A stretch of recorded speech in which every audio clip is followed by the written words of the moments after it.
sobat film, bertemu lagi bersama saya di channel F-Movie.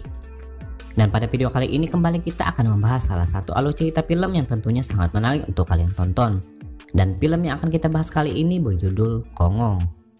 Film ini bercerita tentang sekelompok ekspedisi yang awalnya hanya ingin mengantarkan seekor gorila gunung ke habitatnya. Namun semuanya berubah ketika mereka semua menemukan sebuah reruntuhan kota kuno yang dinilai memiliki banyak berlian langka. Naasnya, kota kuno tersebut ternyata dijaga oleh ratusan gorila ganas yang siap mengancam nyawa mereka. Penasaran dengan alur cerita lengkapnya? Daripada kebanyakan bacot, bagaimana kalau kita langsung saja ke TKP?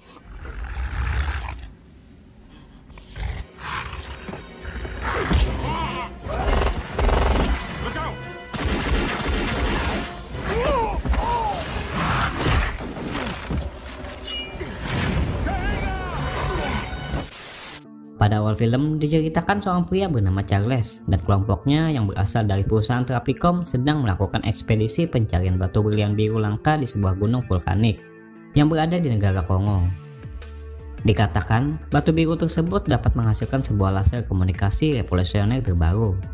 Saat mendemonstrasikan penemuan itu kepada sang kekasih yang bernama Dr. Ross, Charles mendapatkan kabar dari temannya yang bernama Jeffrey yang berkata telah menemukan sebuah reruntuhan kota yang hilang di bagian terpencil di hutan tersebut.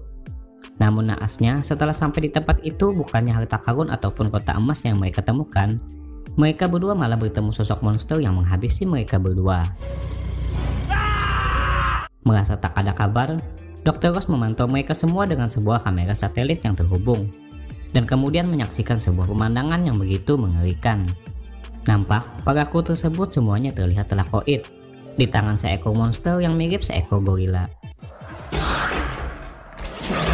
Dr. Ross berniat untuk melakukan kejadian itu, namun dicegah oleh seorang pria bernama Travis yang tidak ingin ambisinya untuk mendapatkan batu berlian langka tersebut akan sirna, dan kemudian memerintahkan Dr. Ross untuk pergi ke tempat tersebut dengan sebuah tim ekspedisi yang baru.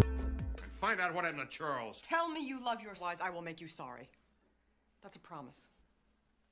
Sementara di tempat lain ditampilkan seorang pria yang merupakan ahli primata bernama Elliot dan juga seekor gorila gunung miliknya yang bernama Amy bersama asistennya yang bernama Richard. Pada hari ini mereka bertiga akan melakukan sebuah seminar untuk menunjukkan sebuah penemuan mereka yang begitu langka, yaitu sebuah sarung tangan khusus dan ransel yang dapat menerjemahkan isyarat suatu binatang menjadi suara digital. Amy, 7. Mother. Right. Seorang pria misterius juga nampak hadir dalam acara yang berjalan sukses tersebut. Amy yang beberapa hari ini sering bermimpi buruk dan suka menggambar hutan berpola mata satu, membuat Elliot khawatir dengan keadaannya, dan kemudian memutuskan untuk membawanya pulang ke habitat aslinya di hutan Afrika. Namun sialnya dia kesulitan untuk mendapatkan dana, termasuk dari universitasnya sendiri. Untungnya, seorang pria yang sebelumnya muncul datang dan menawarkan bantuan sebagai penyalur dana perjalanan Elliot. Pria tersebut bernama Homolka. Me, jungle. She's really excited. You excited? Help me, tickle me.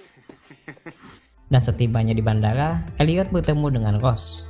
Ross yang ingin ikut rombongan Elliot awalnya ditolak Elliot dengan alasan Amy yang tidak menyukai wanita.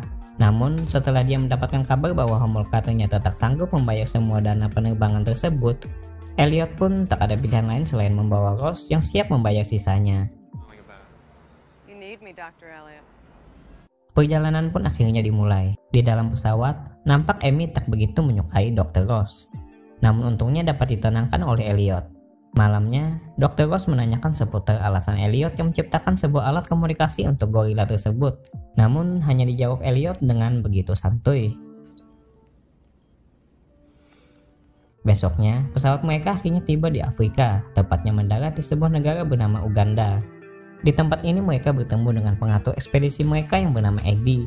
Dan saat ingin menuju pesawat selanjutnya, tiba-tiba perjalanan mereka terganggu oleh kerusuhan yang sedang terjadi di negara ini. Untungnya seorang pria bernama Monroe yang tak lain adalah pemandu perjalanan mereka datang, dan kemudian membawa mereka semua pergi dari tempat ini dengan menggunakan sebuah truk yang dibajaknya. Namun saat di tengah jalan, mobil mereka tiba-tiba ditahan oleh militer setempat. Seperti yang dikatakan Monroe, saat ini memang beberapa negara di wilayah ini dikatakan kurang kondusif. Untuk itu, mereka diminta agar selalu berhati-hati. Monroe juga diperlihatkan seperti mengenal Homolka. You're going to try and take a bath. Setelah itu, mereka semua dibawa ke sebuah base yang dipimpin seorang pria bernama Kapten Wanta. Setelah diinterogasi oleh Kapten Geni tersebut, mereka semua akhirnya dibebaskan dan diberi izin untuk melanjutkan perjalanan. Setelah Dr. Ross memberi mereka uang dengan jumlah yang banyak. Kapten tersebut juga memperingatkan mereka semua untuk tidak terlalu mempercayai Homolka. Pria ini nampaknya bukan pria sembarangan. You know, it's the gorilla that's going to get you across the border safely. Setelah selesai, mereka melanjutkan perjalanan ke Tanzania untuk mendapatkan pesawat yang nantinya akan membawa mereka ke Zaire. Setibanya di tempat tersebut, Monroe bertemu dengan temannya yang bernama Kahega. Setelah itu, sebuah fakta tentang Homolka akhirnya terungkap. Seperti yang dikatakan Monroe, pria tersebut ternyata adalah anggota ekspedisi yang kacau pada 5 tahun yang lalu. Tujuan Homolka adalah untuk mencari kota harta karun bernama Jing, yang dianggap mitos oleh warga sekitar. Setelah perdebatan selesai, pesawat pun akhirnya berangkat. Di tengah jalan, mereka lagi-lagi mengalami masalah. Para tentara setempat tiba-tiba muncul dan menembaki pesawat mereka. Mereka sempat melakukan perlawanan, namun pilot di pesawat tersebut tiba-tiba menghilang. Alhasil, mereka semua pun tak ada pilihan lain selain meloncat dengan menggunakan sebuah parasut.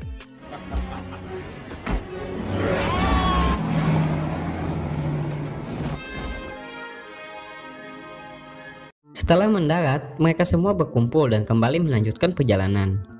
I never worked for the CIA. Saat beristirahat dan mendirikan tenda, Ross menghubungi atasannya yang berada di kantor. Kemudian, dia diberitahu bahwa kera yang telah menyerang Charles dan kelompoknya dulu adalah kera jenis baru dan sangat berbahaya. Pembicaraan akhirnya selesai setelah Amy tersengaja menabrak pemancar satelit milik Ross hingga membuatnya jatuh dan rusak. It's completely destroyed. Malam harinya, mereka dikejutkan dengan suara monyet yang begitu ribut akibat musim kawin yang kini telah mereka jalani. Singkat cerita, setelah melakukan perjalanan panjang dan kembali menginap di suatu tempat, mereka dikejutkan dengan kehadiran suku asli tempat tersebut, yang menjelaskan bahwa mereka telah menemukan seseorang. Ya, orang tersebut ternyata adalah sisa kru ekspedisi sebelumnya yang berhasil selamat. Namun sayangnya ketika Amy mendekat, orang tersebut tiba-tiba malah koit. Bob.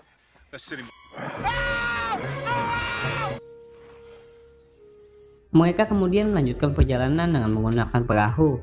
Monroe dan Homolka kembali membahas kota emas Jing yang dianggap sudah tidak ada. Namun Homolka membantahnya dengan mengatakan bahwa gorila milik Elliot akan menuntun mereka ke kota tersebut. Dengan alasan Amy yang selalu menggambar pola mata satu yang merupakan simbol dari kota yang dianggap mitos tersebut. Perjalanan sungai mereka tak terasa memasuki malam hari. Di tengah jalan mereka kembali mendapat masalah ketika segerombolan kuda nil besar menyerang mereka. Untungnya mereka semua masih bisa selamat dari amukan monster sungai tersebut. Saat menepi, mereka melihat pesawat yang dalam keadaan darurat mendarat tepat di atas kepala mereka.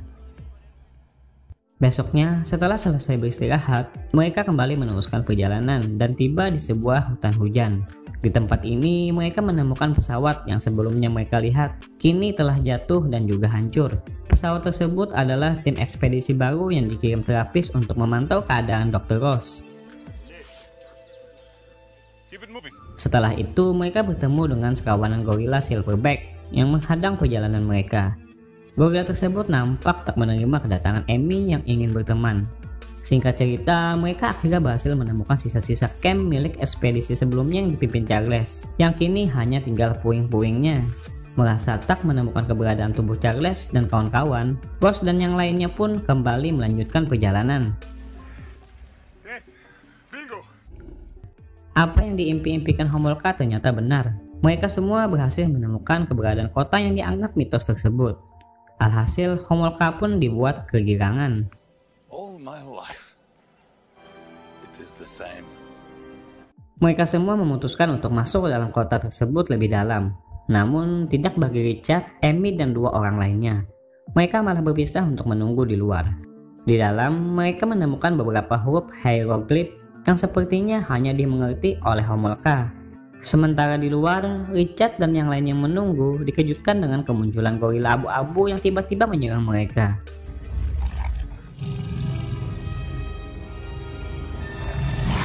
Saat Homolka dan yang lainnya sedang memeriksa huruf hieroglif tersebut, tiba-tiba guncangan vulkanik meneror mereka.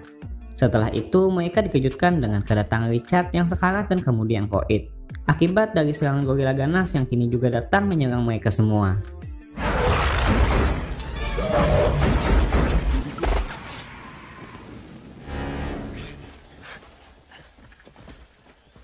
Atas hal tersebut, mereka pun membuat sebuah camp perlindungan yang dilengkapi dengan senjata dan juga detektor penjaga otomatis untuk berjaga-jaga dari serangan gorila barbar tersebut. Dan tak lama mereka bersantai, sekawanan gorila tersebut datang dan berniat menyerang mereka. Pertempuran antara manusia versus gorila pun tersaji dalam scene ini.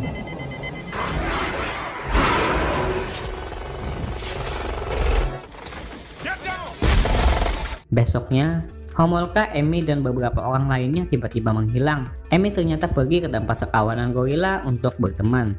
Mereka semua akhirnya menyadari alasan gorila tersebut begitu agresif. Ya, gorila tersebut ternyata telah dilatih untuk menjadi kejam oleh penduduk asli di kota yang dianggap mitos ini, dengan alasan untuk menjaga harta berlian mereka. Namun, setelah terlatih, para gorila tersebut nampaknya malah membunuh para majikannya. Gempa vulkanik kembali terjadi, dan kini membuat mereka semua terjatuh ke tempat lebih dalam. Di sini mereka kembali bertemu dengan Homolka yang ternyata pergi mencari tambang berlian. Singkat cerita, mereka semua akhirnya tiba di tempat penambangan. Melihat beberapa berlian yang berserakan di tanah, Homolka tambah bersemangat dan berniat mengambil semua berlian tersebut. Namun, para gorila ganas tersebut tentu saja tak membiarkan hal tersebut terjadi. Mereka bermunculan dan kemudian menyerang mereka semua hingga menyebabkan Homolka dan beberapa lainnya koit.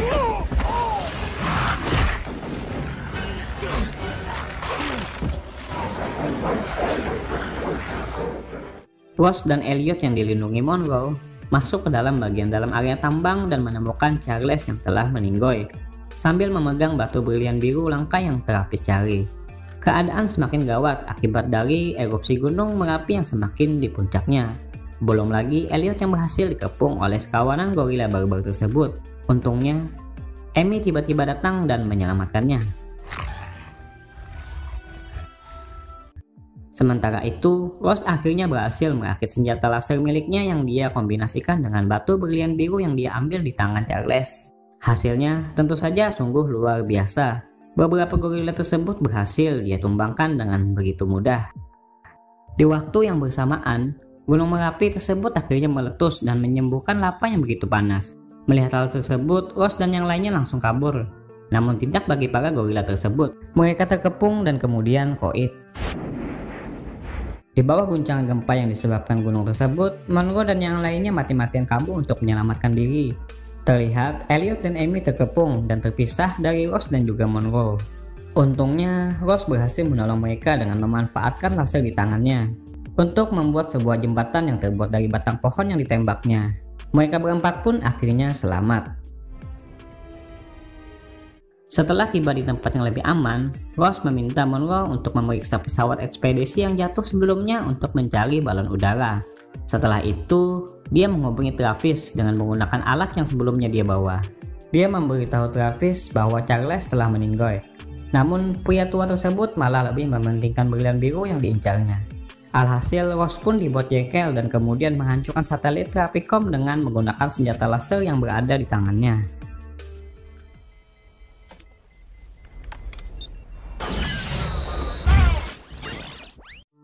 Di tempat lain, Elliot akhirnya berpisah dengan Amy setelah keluarganya Amy kini diperlihatkan telah bersedia menerimanya.